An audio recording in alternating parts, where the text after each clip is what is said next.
So on a lazy morning, just like everybody, I get on Barnstormers and I start looking at all the prices of all these kits that haven't been finished yet.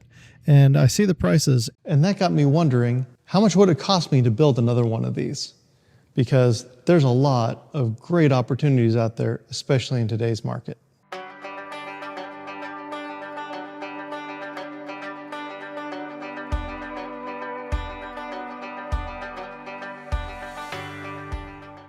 So the first thing you got to consider is that there are a ton of projects available to everybody on the internet. And the reason for that is that a majority of builders are not the people who actually complete their kit aircraft builds. So because of that, there's a lot of these aircraft on the secondary market that can be had at great prices.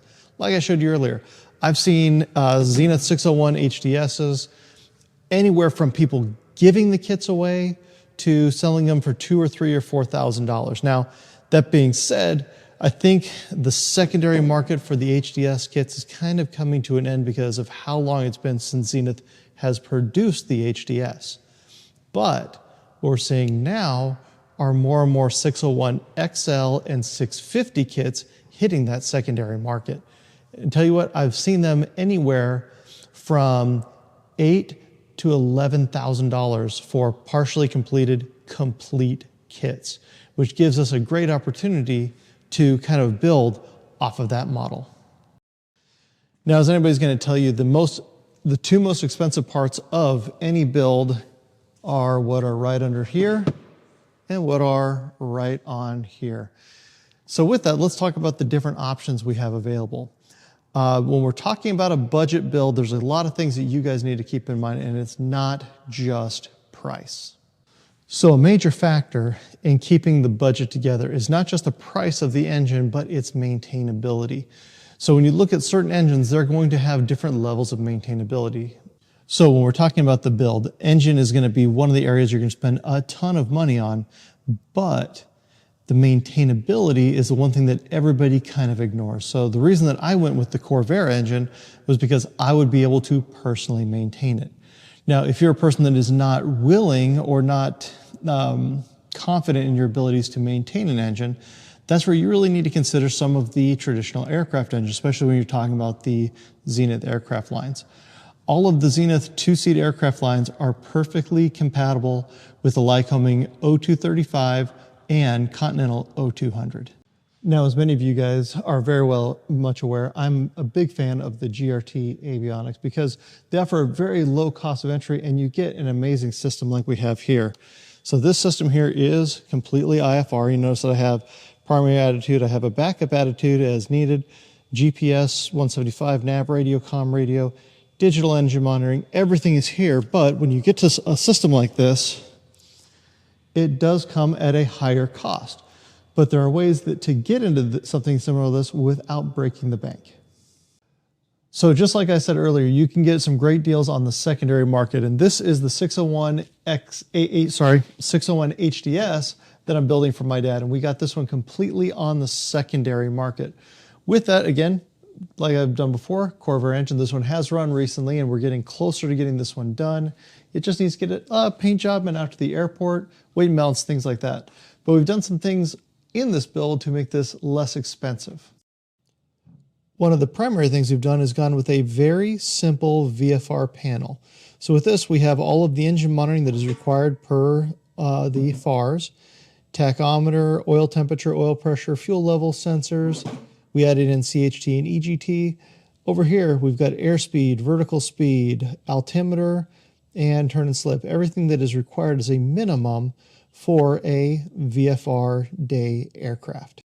But as all of you guys know, I do like the GRT panel. So how can you do something similar to this and keep it on budget? Maybe sneak your budget up a little bit. Well, GRT has an option for you guys, which is basic engine monitoring. So if you buy the Sport EX, you can add on basic engine monitoring, which gives you tachometer, oil pressure, oil temperature.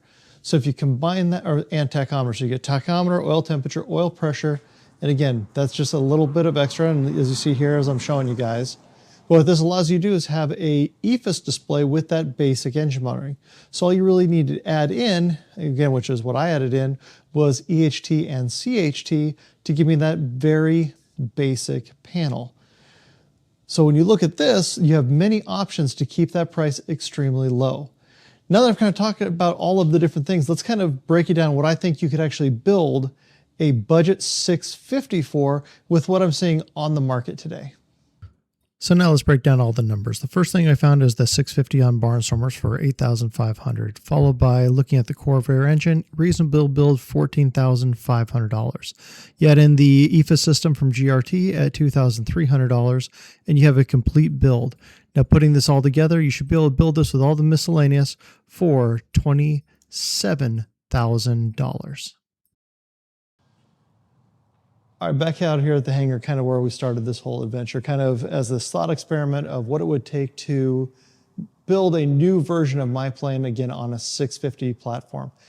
Like I said, there's lots of different options out there, and there's lots of different ways you could do this, but I think I'm gonna stick with my plane because I really do enjoy flying the HDS.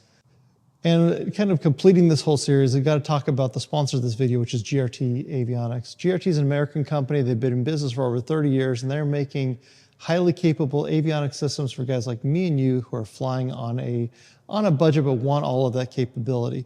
One thing that's great about their systems when we talk about this type of build that I've been talking about in this video is one thing that sets them apart is when you look at their panels, you don't need additional modules to make them work. So for example, when you go to some of their competitors, you're going to have an air data computer, you're going to have a standalone AHAR system. You can have all of these other modules to integrate all of the capability into that panel. Not with GRT. With GRT, everything from the GPS modules, the AHARs, everything is incorporated into that base unit. The only thing you would really need to add on is an external magnetometer, just so that you have magnetic heading as opposed to just a GPS track. One of the things about GRT is that you definitely have a panel for every budget. You can start out with the mini EFIS for around, I believe they're about $1,800, and you can go all the way up to the Horizon, and again, something for everybody. So if you're doing a budget build, really consider GRT Avionics because they make some of what I think are some of the best avionics for the dollar on the market today. But that wraps up this one. Again, it was kind of interesting going down this whole process of what it would take to replicate 8 Lima November in a 650 on the biggest budget possible. And when I gave you that number of 27,000, one of the things that stands out about that is that wouldn't be paint. That would be a very basic interior. So you can take these numbers and you can ramp them up well above where we're at. So you can really, when you're talking about experimental aviation, the sky really is the limit for what you want to do. And it's really based on your preferences and what you want out of your aircraft. And for me, I definitely have an aircraft that I like and I want. So until next time, this is me, Larry Nelson, telling you guys for planes in the hangar, projects in the garage, get building, get flying, and I'll see you guys in the air next time.